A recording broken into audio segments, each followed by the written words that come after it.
What would happen if you turn the traction control off on an 820 horsepower Ferrari 290? With reference to the wings, they're on their way. But there are other parts that Ferrari have blocked. Imagine spending hundreds of thousands on a crashed supercar only to be blocked from rebuilding it by the manufacturer. When ownership and corporate control collide and the tools to revive a car are locked away, the battle goes beyond a Ferrari 296 GTB. Matt Armstrong, renowned for reviving wrecked exotics, hits a wall this time, facing locked hybrid systems, partial cooperation, and a secret race car Ferrari won't even acknowledge. This story challenges everything we thought we knew about the right to repair and rebuild. The car and the crash. The Ferrari 296 GTB is one of the most advanced sports cars ever engineered, blending a 3.0L twin-turbo V6 with an electric motor to produce a staggering 830 horsepower. This machine can sprint from 0 to 100 km per hour in under 3 seconds and starts at nearly 270,000 British pounds. It's packed with cutting-edge electronics, safety systems, and a hybrid battery setup that makes it as much a rolling supercomputer as a sports car. Its complexity is a testament to years of development by Ferrari's engineers in Maranello. But the 296 in question wasn't fresh off the showroom floor. It arrived severely damaged after a catastrophic crash on a Cyprus road. The owner had made the fateful decision to switch off driver aids while harnessing those 830 horses, a risky move on public roads. The consequences were devastating: a ripped suspension, a punctured floor pan, destroyed wiring, deployed airbags, and severe interior destruction. Every inch of the car bore a brutal signature of impact that left seasoned mechanics speechless. At the official Ferrari dealership in Cyprus, the verdict was clear and grim. The repair bill would be astronomical, and more importantly, the car itself had never before been repaired after such severe damage. The dealership's network pushed back hard, essentially writing the car off as a total loss.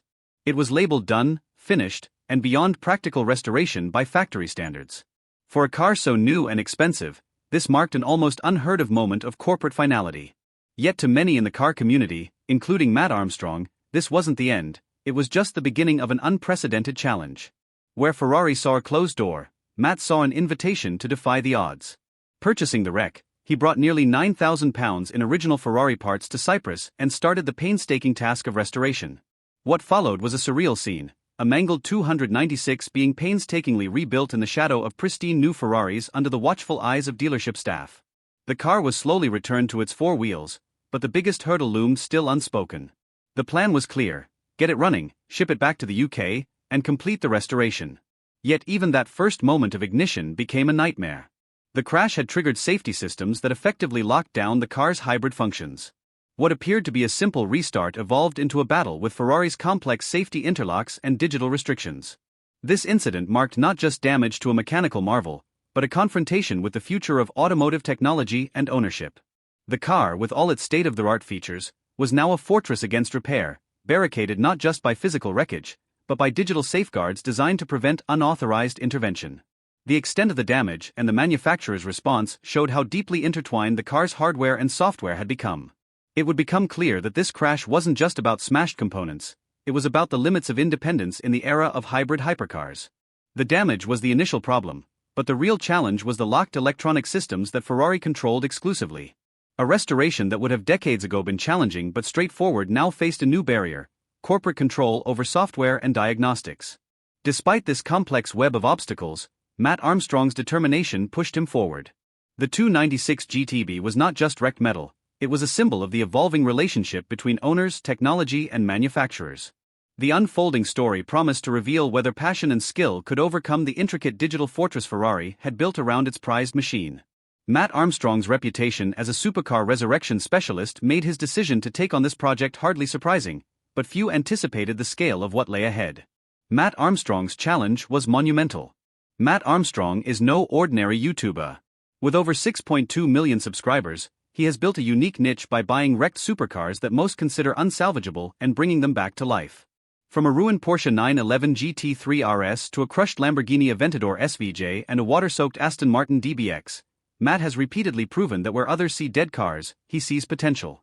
His previous successes add a layer of intrigue and expectation whenever he announces a new project. Taking on the Ferrari 296 GTB was a natural continuation of Matt's passion for the impossible. The car's extreme complexity and hybrid technology promised to be his toughest challenge yet. Few people outside Ferrari's own engineers could have imagined attempting such a rebuild. Yet Matt's willingness to dive headfirst into these seemingly insurmountable projects is what sets him apart. His channel isn't just about cars, it's about engineering miracles and pushing the boundaries of what's possible. The partially completed rebuild in Cyprus was just the start of a journey full of technical puzzles and corporate roadblocks. Matt arrived prepared, carrying thousands of pounds of genuine Ferrari parts. But the unique hybrid nature of the 296 would introduce complications unheard of in traditional combustion engine restorations. The crash safety systems had triggered irreversible fuses that cut off the car's high-voltage power permanently, presenting a lockout only Ferrari could reset. Despite this, Matt's determination and experience led to support from the Cyprus dealership, which allowed him to use their facilities and tools to begin rebuilding the mangled chassis in their yard. This rare cooperation was a sign of respect for Matt's skills, but also hinted at the extraordinary nature of the project. Parts were sourced, suspension rebuilt, body panels refitted, and slowly the car's form returned, all while surrounded by brand-new Ferraris untouched by damage. However, the project was about to reach a critical impasse. Upon attempting to start the car and bring it back to life, the hybrid battery management system locked the ignition entirely. Matt found himself facing a brutal reality. No matter how skilled the mechanic or how genuine the parts, without Ferrari's unique software intervention, the car was a high-tech paperweight. This hybrid integration was so deep that the internal combustion engine itself would not fire without a green light from the battery module. The stubborn refusal of the hybrid system to cooperate was more than a technical challenge, it became a symbol of shifting control in the supercar world. Restoration had evolved into a corporate negotiation. The owner's ability to simply fix and drive his car was now beholden to Ferrari's decisions, policies, and proprietary software. This set a new precedent in automotive ownership that few had grappled with before. Such a technical roadblock would have halted many, but Matt is not one to surrender. His search for solutions drove him to think creatively, not only about repairing the 296, but about transforming it entirely. He realized that to move forward, he needed to think beyond rebuilding as it was designed. The car would be something completely new, a unique creation, blending original Ferrari engineering with race-inspired upgrades. In stepping up, Matt was doing more than just continuing a repair project. He was confronting an emerging conflict between passion-driven craftsmanship and closed factory control. His challenge was no longer simply about turning a key, it was about unlocking a new era of supercar ownership where access, approval, and software defined what cars could be repaired or even started. This moment shaped the trajectory of the build and set the stage for the most controversial showdown in Matt Armstrong's career between an independent builder's vision and Ferrari's corporate gatekeeping. With the hybrid system locked down and Ferrari's policies tightening, Matt knew he had to carve a new path forward, one that would redefine his build entirely. Repair struggles and hybrid lockout. One of the most frustrating and unprecedented obstacles to Matt Armstrong's project was the hybrid system lockout that occurred after the crash. The Ferrari 296 GTB uses two 96 VT pyrotechnic fuses designed to cut high-voltage power in the event of an impact. These fuses act like circuit breakers but cannot be reset. Their firing physically destroys the component, severing the power flow permanently. This one-way failsafe means once triggered, the car's energy system is irreversibly disabled without manufacturer intervention. This irreversible safety measure complicated what might have once been a straightforward repair.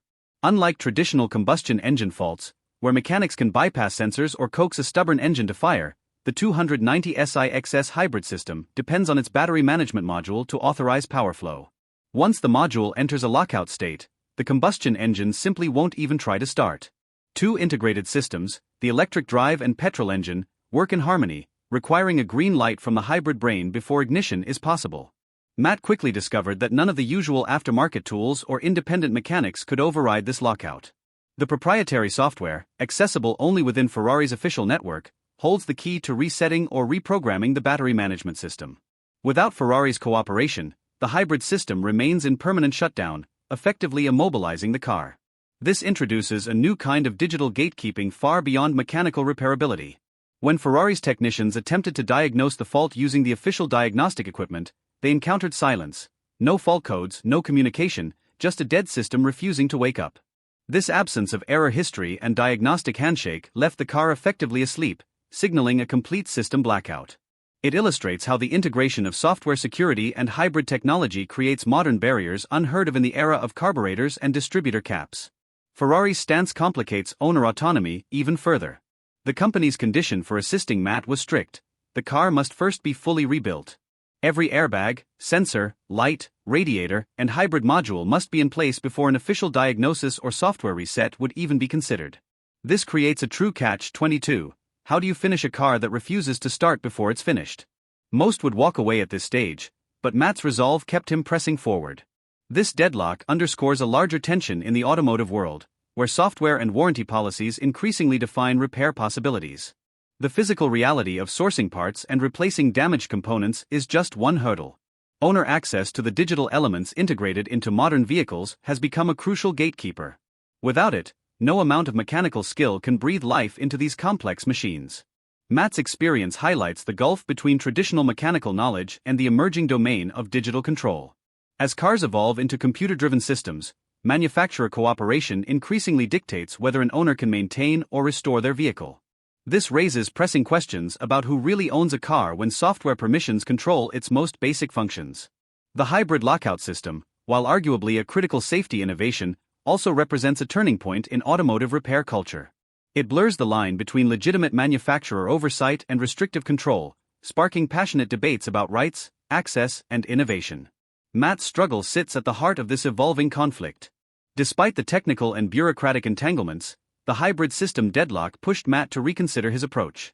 If a traditional rebuild was blocked, a radical reinvention might be the only way forward, a strategy that would bring the story to an unexpected and explosive turning point, turning a halt into a fresh start.